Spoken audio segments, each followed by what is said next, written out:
Assalamualaikum warahmatullahi wabarakatuh. Perkenalkan, nama saya Farul Rozi dan teman saya Faris Kusumajati dari kelompok 9 akan memberikan pembahasan terhadap pemaparan yang telah diberikan oleh kelompok 8, yaitu tentang healthy work environment. Sebelumnya kita akan mengucapkan terima kasih kepada para penyaji karena telah menyajikan informasi yang baik dan lengkap.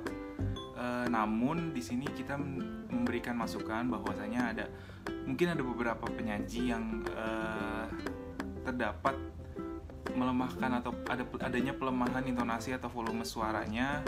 Hal ini dapat mengganggu atau dapat tidak clearnya menyampaikan informasi kepada para penonton nantinya. Untuk kedepannya semoga bisa diperbaiki. Nah, selanjutnya seperti yang kita ketahui bahwa karyawan itu kan telah istilahnya menghabiskan sepertiga harinya itu berada di lingkungan kerja atau kantor kan. Nah, mendapatkan lingkungan kerja yang mendukung atau positif pastinya akan berdampak baik kepada karyawan, yaitu adanya peningkatan produktivitas kerja. Nah, pertanyaannya bagaimana sih seorang HR di dalam perusahaan dapat memastikan bahwasanya perusahaan itu telah menciptakan lingkungan kerja yang baik gitu bagi karyawannya, agar karyawan itu dapat meningkatkan produktivitas dia gitu. Terus apakah ada indikator bagi perusahaan itu sendiri atau HR bahwasanya karyawan yang mengalami penurunan kinerja itu dikarenakan karena adanya lingkungan kerja yang tidak mendukung atau kurang baik gitu. Nah, selanjutnya untuk pertanyaan selanjutnya, seperti yang kita ketahui bahwa ternyata stres itu dapat istilahnya memiliki dampak yang positif yang dapat membentuk memori baru atau adanya peningkatan action dari karyawan gitu. Nah, pertanyaannya bagaimana seorang karyawan itu dapat menyadari bahwa stres yang sedang dialaminya itu merupakan stres yang positif, yakni adanya stres fungsional itu sendiri, bukan dysfunctional stress, agar si karyawan ini dapat mengetahui bahwa saya sedang mengalami functional stress, dan functional stress ini bisa dimanfaatkan untuk membangun memori dan melakukan action terhadap pekerjaannya itu sendiri. Gimana caranya? Terima kasih.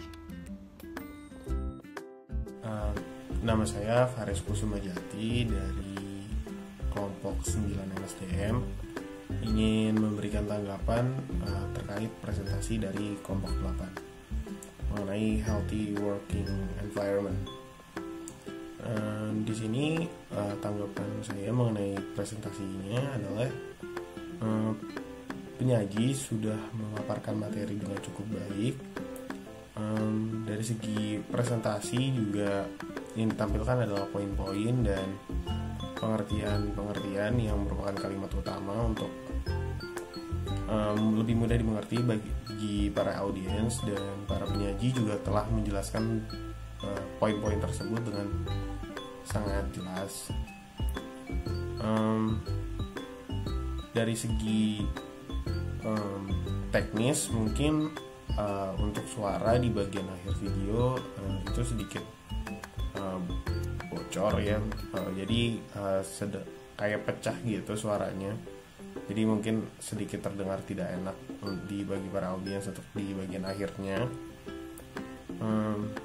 Selanjutnya untuk pertanyaan, saya ingin menanyakan terkait para pekerja outsourcing yang bekerja di satu instansi perusahaan. Kan terkadang di perusahaan itu kan tidak selalu ada karyawan tetap kan. Di beberapa sektor seperti perbankan itu banyak karyawan outsourcing. Nah, untuk perbankan sendiri misalnya di Bank Mandiri gitu, gimana sih caranya supaya karyawan outsourcing ini mendapatkan keselamatan kerja atau kenyamanan kerja di Bank Mandiri itu, maksudnya di tempat perusahaan mereka bekerja gitu kan. Secara segi seperti jaminan asuransi atau segala macam kan tidak ditanggung oleh Bank Mandirinya kan, tetapi oleh perusahaan yang mengoutsource para karyawan tersebut. Terima kasih.